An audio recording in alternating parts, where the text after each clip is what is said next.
The Lord be with you. A reading from the Holy Gospel according to Luke.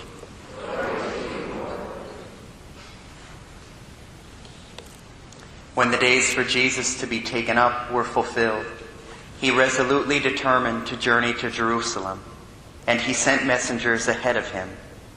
On the way they entered a Samaritan village to prepare for his reception there, but they would not welcome him, because the destination of his journey was Jerusalem.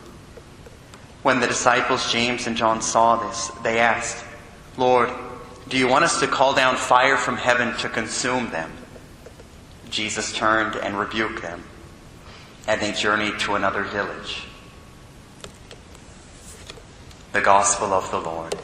Praise to you, Lord Jesus Christ.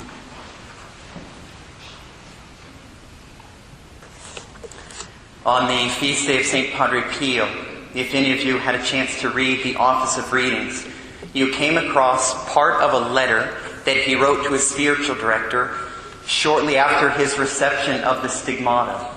I found it to be one of the most moving readings of all the readings in the Offices of Readings. And in that letter, he speaks of the pain that he went through, the unbearable pain, and he said there were times that he thought he was going to bleed to death. But there was one line in this letter that jumped out more than any other, and it was this. He did not want anyone to see the wounds.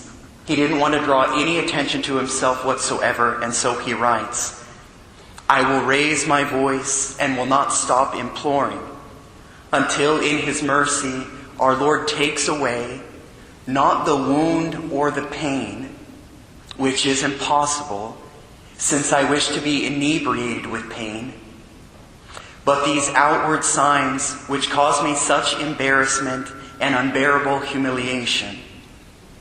And the part that jumped off the page was, "He can't take them away because I wish to be inebriated with pain."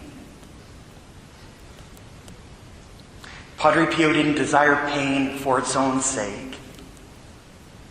He loved. And in love, he wanted to make the total gift of himself. Which is why our Lord in the Gospel today resolutely determines to go to Jerusalem, to give himself in love. And those words jumped out, and I felt ashamed because I'm not there yet. How often I try to flee when a cross approaches. I think of St. John Vianney when he writes, when he would pray, he would say, "Lord, let me love you while suffering, and let me suffer while loving you, so that my love is sacrificial love, that I love with the highest love."